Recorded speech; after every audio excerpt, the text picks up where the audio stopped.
Os pecados da carne são os pecados que mais pessoas levam para o inferno, dizia Santa Jacinta de Fátima, já em 1918. Imaginemos hoje. Mas tem um outro pecado mais sorrateiro e muito mau, que é um verme que nos corrói a alma, e desse eu quero tratar hoje. Salve Maria! Eu sou Fernando Antunes, fui secretário do professor Plínio Correia de Oliveira de fins de 1977 até o seu falecimento em 1995. E estou dando minhas memórias neste canal, convivendo com Plínio Correia de Oliveira. Aos que desejem, peço-lhes para dar o like, para compartilhar, para inscrever-se no canal. Com isso, nós poderemos fazer crescer isto que eu acho um verdadeiro apostolado pela pessoa ímpar que era esse católico, Plínio Correia de Oliveira.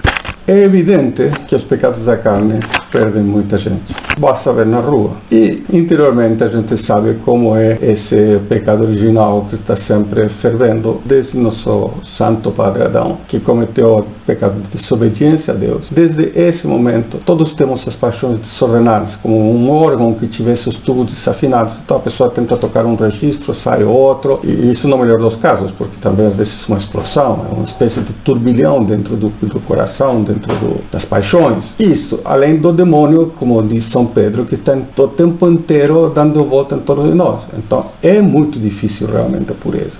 Não só para as pessoas que estão na rua, para todos nós temos essa experiência. Agora, o que acontece? Há uma outra coisa que as pessoas não prestam atenção e que o Dr. Plínio insistia enormemente. É o problema do amor próprio, o amor de si mesmo, ter-se no centro dos acontecimentos, apropriar-se das coisas da graça. É um desastre, porque a pessoa não se dá conta, se sente feliz, não se sente emporcalhado como no pecado da impureza, se sente feliz, se sente realizado e vai caminhando passo a passo para o juízo particular e suas consequências. Hoje é muito feio falar em condenação, mas quem não prega a justiça de Deus não está pregando o Deus único e verdadeiro, o nosso santo Deus, santo e imortal, porque Deus é misericórdia e é justiça. Ele não tem misericórdia e não tem justiça, ele é a misericórdia, ele é a justiça. E a gente pregar uma coisa sem a outra, está pregando uma coisa que não é o nosso Deus, único Deus verdadeiro.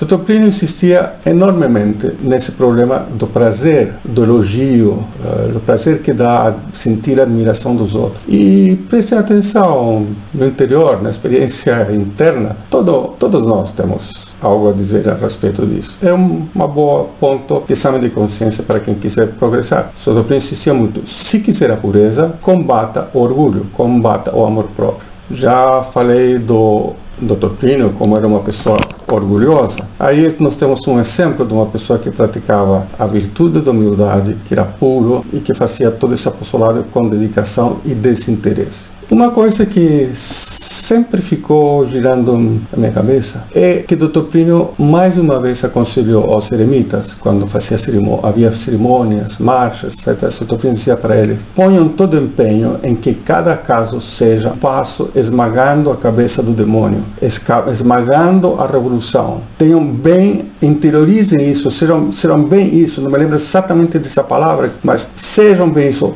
Façam isto com essa consciência. E aqui, então, eu me pergunto por que Dr. Plínio estava fazendo isto. Isso me parece que era um apostolado do Dr. Plínio para uma autenticidade no ato, numa sinceridade no ato, numa profundidade no ato. Para atingir a Deus no ato, tem que ser assim profundo. Não pode ser uma coisa só por fora. E como na Idade Média aconteceu exatamente, que a Idade Média decaiu por isso, a cavalaria decaiu por isso, como eu vou mostrar logo em seguida com um texto do Dr. Plínio. Talvez fosse isso que o Dr. Plínio tinha visto. Eu penso isso, pelo menos. Então, vou ler um trecho do Dr. Plínio de um santo do dia, de 1974, em que ele está falando a respeito do Dom Quixote. Dom Quixote foi uma obra feita para destruir a cavalaria, para ridicularizar a cavalaria. E a arma da ridicularização é uma arma muito má, porque liquida, as pessoas não têm mais coragem, nós somos covardes. A covardia nossa, com esse tipo de argumento de ridicularizar, é enorme. Às vezes a pessoa, Sotoprino dizia muito, vai para a guerra para não se ridicularizar, né? Prefere correr o risco de morrer. Bom, sem desviar do assunto, aqui vai o texto do Sotoprino, que eu vou explicar alguns trechinhos. A cavalaria decaiu assim. Todas essas ideias que eu dei, Sotoprino falou sobre a entrega da cavalaria, a cavalaria como era no começo da Idade Média, era pelos santos lugares, era por defender a viúva, o peregrino, a Santa Igreja. Isso era a cavalaria. O cavaleiro nasceu assim, ou defendendo o Senhor, uma coisa inteiramente legítima e boa. Essa era a primeira cavalaria. Era sacrifício, era o imposto do sangue até, para defender os outros, defender o menor, defender, como disse, o peregrino, a viúva, a Santa Igreja.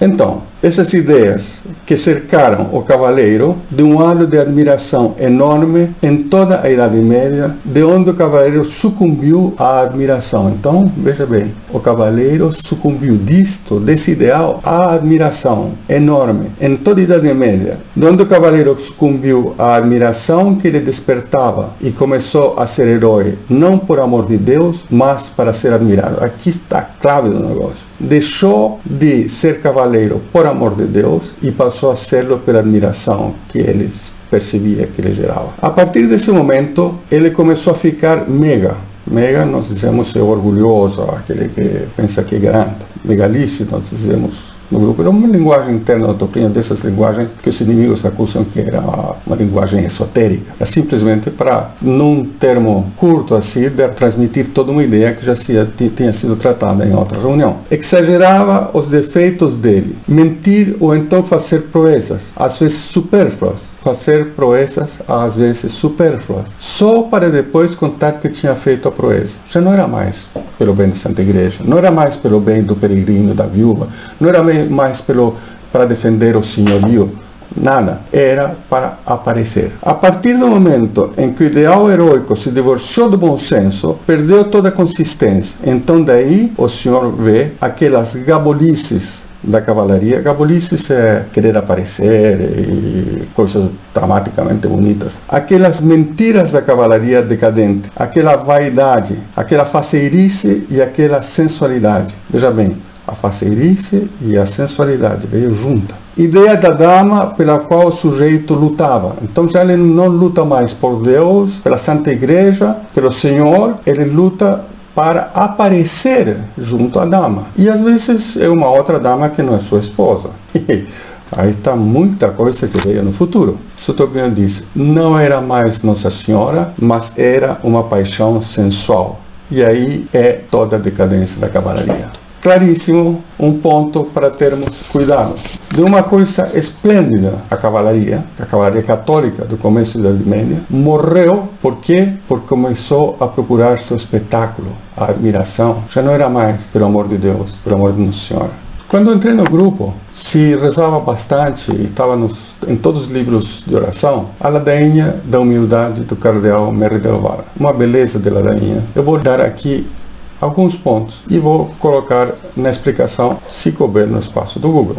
Então veja, as coisas que pede, começa com Jesus manso e humilde de coração, mas veja as coisas manso e humilde de coração, humilde. E veja, do desejo de ser estimado, livrai-me Jesus, de ser amado, de ser honrado, de ser louvado, tudo livrai-me oh Jesus. Depois vem, do receio de ser humilhado, de ser desprezado, de sofrer repulsas, de ser caluniado, livrai-me, Jesus. De ser difamado, livrai-me, Jesus. Ser objeto de suspeita, livrai-me, Jesus.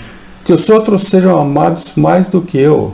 Jesus, dai-me a graça desejá-lo. Que os outros possam ser escolhidos e eu posso zelá-lo. Que os outros possam ser louvados e eu desprezá-lo. Que os possam ser mais santos do que eu, embora me torne o mais santo quanto me for possível. Essa ladainha me dava, quando entrei no grupo, calafrios. Eu tinha dificuldade, mas posto de lado. Mas que outros sejam mais santos do que eu, desejar ser caluniado, Hoje, com o passar do tempo, eu entendo quanto isto é necessário, quanto me teria sido bom eu rezar essa ladainha com frequência, muita frequência. Finalmente, se quiser fazer apostolado, seja caridoso, tente fazer o bem, a pessoa vai perceber isso. Não elogie, dê à pessoa a impressão de que ele está sendo admirado. Quantas pessoas eu vi se perder, mais jovens, porque eram elogiados de uma maneira insensata? Que loucura!